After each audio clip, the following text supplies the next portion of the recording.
Hello, this is Jordan, and this is your precious metals video market update.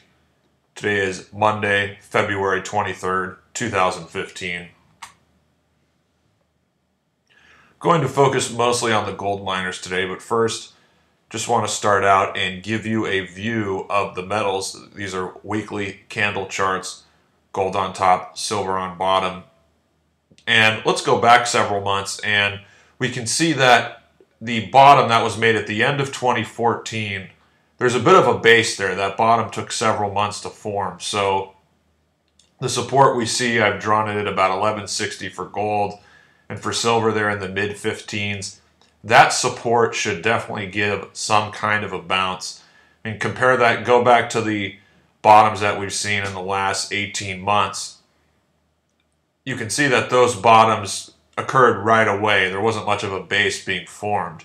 So that's something to keep in mind. Now we know that silver peaked before gold and that silver is a lot more oversold. So I don't see, I guess it's nitpicking, but you could potentially look for silver to possibly bottom first. If you look at the silver against gold ratio, that has not made a new low yet. So that's something to keep in mind when watching these two. Now, focusing on gold, we do have that support there. You can see 1150 to 1160.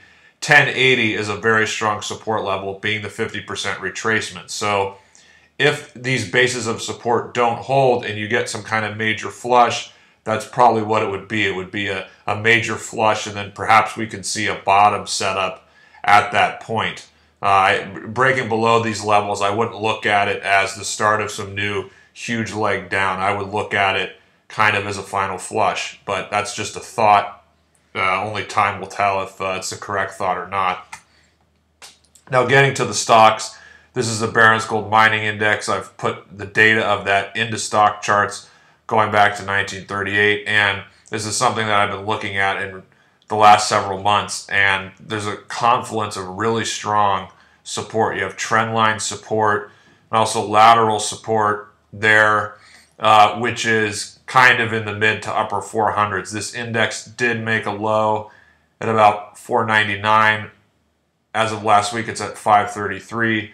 The data updates weekly, so this isn't something that you can check every day. It's only a weekly update as far as the data. So this chart tells you that miners could go down a little bit more, but there's some major support there. Then at the bottom, we plot a rolling 5-year rate of change for the miners, and we can see that in the last several months prior to the rebound, so we could probably go back to October, on a 5-year rate of change, the index was the most oversold that it had ever been, excluding there in the late 90s and the early 2000s. And of course, that was perhaps the greatest buying opportunity of all time in the gold stocks. I think what's coming up here could be the second best, but that's just a thought for another conversation. But going back, you can see that when you look at the late 80s and the 90s, when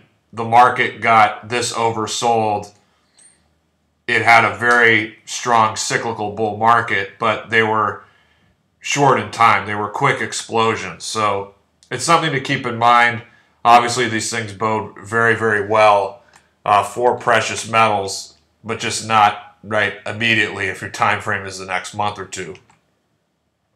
Now, piggybacking on that, here's our bears analog chart. We can see the current bear market is in blue.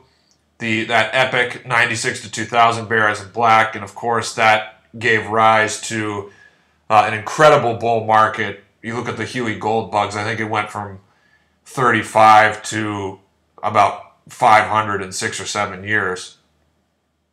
But anyway, buying that market at the time, that took so much courage and contrarianism back there in the months leading to that bottom, which was November 2000. So perhaps we see something similar with people who've been buying the current market as far as just how much of a contrarian you have to be to execute those buys. But anyway, looking at this analog chart, we can see how oversold we are as far as time, but also price. I mean, this bear market, as far as price, is basically, I think, the third worst in price. And as far as time, it's the second worst. So, I mean, this is a real epic bear market that we've seen.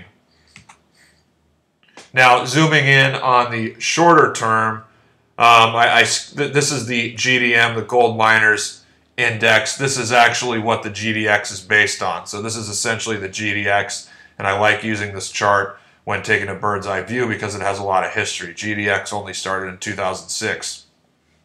And we've been talking about in recent weeks about how if you look at the charts, the gold stocks put in a very strong double bottom there at the end of last year, and that is true. I do expect those lows will hold, but look at a weekly line chart and you can see that there is a potential setup for the gold stocks to make an even larger double bottom, or at least some kind of a higher low. You look at this index closed at about 570 today. It has weekly support just above 500. And I think the weekly low at the end of last year was 471.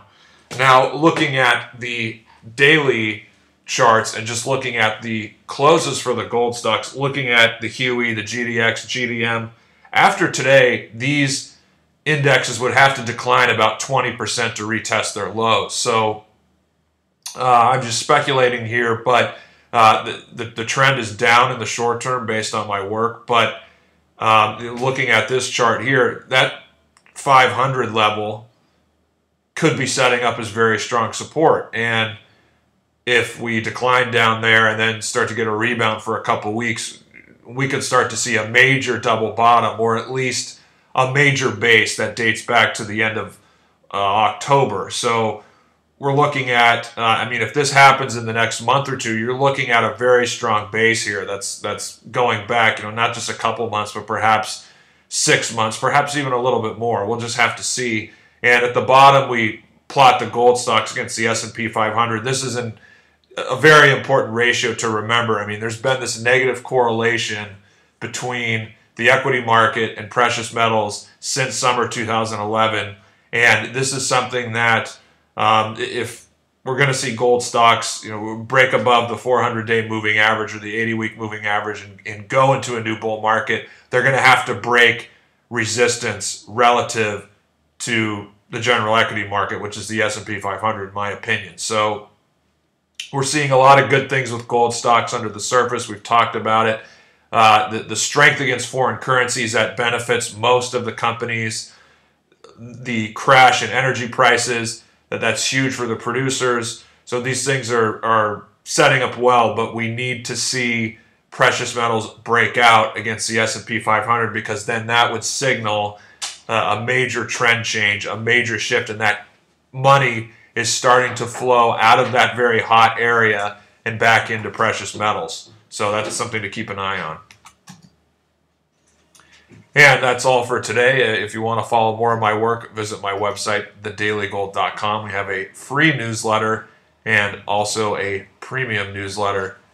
Thank you so much, everyone, for listening and watching, and I wish you good trading and good investing in 2015.